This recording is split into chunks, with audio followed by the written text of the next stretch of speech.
So guys आज की Monday night raw from the Netflix जो हुई थी सैन होसे कैलिफोर्निया इन SAP सेनेट से वो फाइनली एंड हो चुकी है। एंड आज तो पंक एंड रॉलिंस एक बार फिर से एक दूसरे के सामने आ गए। तो चलिए एक बार नजर मारना तो बनता है कि आज हमें क्या कुछ देखने को मिला। तो चैनल पर नया तो चैनल को अब भी लाइक एंड सब्सक्राइब कर दो और वीडियो को एंड तक पूरा देखना है आपने। एंड नाउ आप देख रहे हैं रेसलमैनिक्स एंड सब्सक्राइब करना तो बनता है। तो चूंकि धमाकेदार स्टार्टिंग होती है the best in the world the second series and CM पंक से जो फैंस के साथ एंजॉय करते हुए रिंग में आते हैं और कहते हैं कि यार what a time to be alive on the Monday night Raw. Last week मुझ पर काफी प्रेशर भी था बट शायद आपने अब मुझे मसाया को हराते हुए देख भी लिया होगा। क्या now I can see the John Cena. और अब मैं ये भी देख सकता हूँ कि लास्ट ईयर का रॉयल रंबल हमारे ट्राइसेप के लिए कुछ अच्छा नहीं रहा, हमें बहुत कुछ कैंसिल करना पड़ा। लेकिन ये साल की स्टोरी जरा सी डिफरेंट होने वाली है क्योंकि हम रॉयल रंबल को जीतने वाले हैं और मेन इवेंट करेंगे रेसलमेनिया। लेकिन तभी वहां पर सेथ रॉलिंस भी आ जाते हैं। वो रिंग में आते हैं, उनकी आंख पर चोट लगी होती है by the GTS from CM पंक। फिर सेथ रिंग में आते हैं और कहते हैं कि पंक मुझे पता है कि तुझे मुझे देखकर जर्रा भी खुशी नहीं हुई होगी। लास्ट वीक तुम एक बेटर मैन निकल गए, यू डिड बीट मी। लेकिन ये भी मेरी गलती की वजह से हुआ भाई क्योंकि मैंने कुछ ज्यादा अंडर एस्टिमेट कर लिया था तुझे। लेकिन कोई बात नहीं, मैं तुझे पिन क्यों करूं जब मैं तुझे रिंग रूप से एलिमिनेट कर सकता हूं। तो क्योंकि अब तुम नहीं बल्कि मैं रॉयल रंबल को जीतने वाला हूं। लेकिन फिर ड्रू मैकिंटायर भी वहां पे आ जाते हैं जो कहते हैं यार तुम दोनों फिर से शुरू हो गए। तो पंक कहते हैं कि भाई लास्ट टाइम जब मैंने तुझे देखा था तो तू रो रहा था, लाइट्स को देख रहा था और ब्लीड कर रहा था। लेकिन एक कदम भी आगे मत बढ़ाना क्योंकि इस बार तेरे वोन्स को क्लोज करने के लिए 15 स्टेपल से ज्यादा लगेंगे। फिर ड्रू मैकिंटायर कहते हैं कि भाई जरा थम ले आराम से, how about a triple threat match. क्या कहते हो सैन होसे।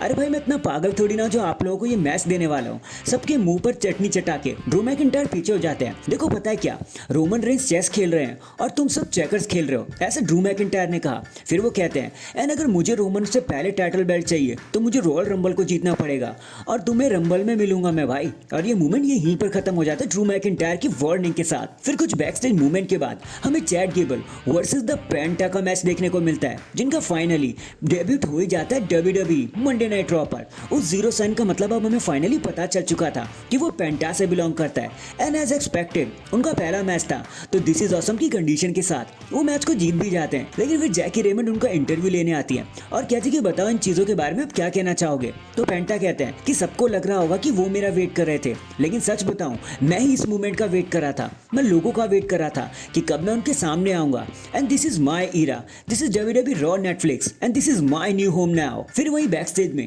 हमें जजमेंट देखने को मिलते हैं जहां फिन बैलर कहते हैं कि डू नॉट वरी लिव, तुम अपने टाइटल को दोबारा जीत लोगे। तो वो लिव मॉर्गन कहती है कि भाई चिंता मत करो, अब सिर्फ टाइटल की बात नहीं है, अब मुझे रिया रिप्ली को मजा चखाना है। जहां डॉम डॉम आते हैं फूल को लेकर, लेकिन लिव मॉर्गन उन्हें प्रॉपर इग्नोर कर देती है। फिर डॉम डॉम कहते हैं फिन बैलर क्या मैं तुम्हारी मैच में चलूं तुम्हारा साथ देने। तो फिन बैलर कहता है भाई तो अपनी लड़की संभाल। नेक्स्ट हमें शेमस वर्सेस लडविग काइजर के बीच में सिंगल्स मैच देखने को मिलता है जहां एक स्ट्रॉन्ग फैशन के चलते शेमस एक ब्रोक किक लगा देते हैं और मैच को बड़ी आसानी से जीत जाते हैं। जिसके बाद वो पैट मैकेफे के साथ थोड़ा सा सेलिब्रेट करते हैं। लेकिन तभी ब्रॉन ब्रेकर जो फ्रेंड्स में बैठे होते हैं उनकी और शेमस के बीच में जरा सी कहासुनी हो जाती है। फिर हमें एक इंटरेस्टिंग सेगमेंट देखने को मिलता है between Seth and Sammy Zayn जहाँ सैमी कहते हैं कि भाई कैसा है तू, हमारे बीच में बात नहीं हुई सेथ। तो सेथ कहते हैं हाँ भाई बात तो नहीं हुई, लास्ट वीक मेरे लिए काफी रफ रहा लेकिन तेरे लिए तो सब कुछ बढ़िया हो गया ना सैमी। तेरा रोमन ट्रैवल चीफ बन चुका है, उसको ऊला फाला वापस मिल चुकी है। सो व्हाट नेक्स्ट, क्या तू रोमन की मदद ही करता रहेगा या अपनी मदद भी करेगा।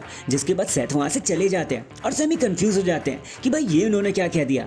नेक्स्ट हमें गंथर देखने को मिलते हैं जो खुद को एड्रेस करने के लिए रिंग में आते हैं और कहते हैं भाई लास्ट वीक एक बड़ा वीक था, हम नेटफ्लिक्स पर चले गए, केबल चैनल को छोड़ दिया।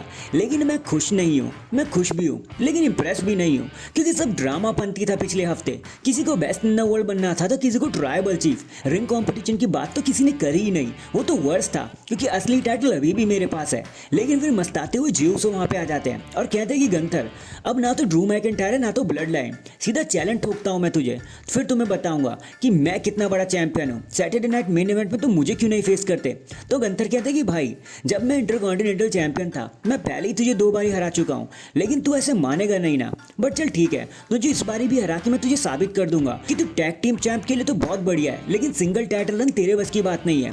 लेकिन जेउसो कहते हैं भाई वो तो सैटरडे नाइट मेन इवेंट में देख लिया जाएगा। और ऑडियंस अगर आप चाहते हो कि मैच बेवकूफ को मजा चुकाऊं तो सब मिलके मेरे साथ हीट करो और सारी ऑडियंस वैसा ही करती है। नेक्स्ट हमें दी इंटरकॉन्टिनेंटल चैंपियनशिप मैच देखने को मिलता है वुमेन साइड की तरफ से और मैं यहाँ पे आपका ज्यादा टाइम नहीं लूंगा। ये मैच लायरा वेल्कीरिया एंड डकोटा काय के बीच में हो रहा था और ट्रस्ट मी ज्यादा कुछ बताने को नहीं है। न्यू इनॉग्रल चैंपियन बन जाती है लायरा वेल्कीरिया मैच को जीतकर। मैं गुस्सा इसलिए भी हूँ क्योंकि भाई it should have been Dakota, but WWE ने एक बार फिर से उन्हें रून कर दिया, सपने दिखा के पीछे छुड़वा दिया। इसके बाद हमें Sammy Zayn versus the Miz के बीच में एक अजीब सा सिंगल्स मैच देखने को मिलता है जहाँ as expected Sammy Zayn match को जीत जाते हैं, बताने को कुछ भी नहीं है। देन हमें रिया रिप्ली देखने को मिलती है जो खुद को इंट्रोड्यूस करते हुए कहती है कि mom is on the top again and एक बार फिर से I am the world heavyweight champion and the most dominate woman in all WWE.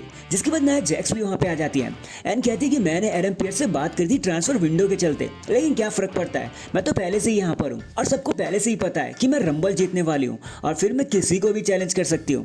वैसे तुझे और टिफी को तो यही लगता होगा कि तुम लोग टॉप पर हो, लेकिन कहानी जरा सी अलग है। फिर बेली भी वहां पर आ जाती है, जिसके बाद बेली, नाया जैक्स और रिया रिप्ली के बीच में एक लड़ाई हो जाती है। तीनों लेडीज एक दूसरे से भिड़ने वाली होती हैं कि तभी in the end Bayley and Rhea Ripley को स्टैंड टॉल करने का मौका मिलता है। नाया जैक्स को वो रिंग से खदेड़ी देती है एंड फाइनली ये सारी चीजें लीड करती है हमें हमारे मेन इवेंट की तरफ, जो होती है एक straight fight between Finn Balor and Damien priest. भाई क्या ही मजा आया इस मैच को देखकर। मैच के स्टार्ट होते ही ये दोनों एक दूसरे पर टूटने लगे।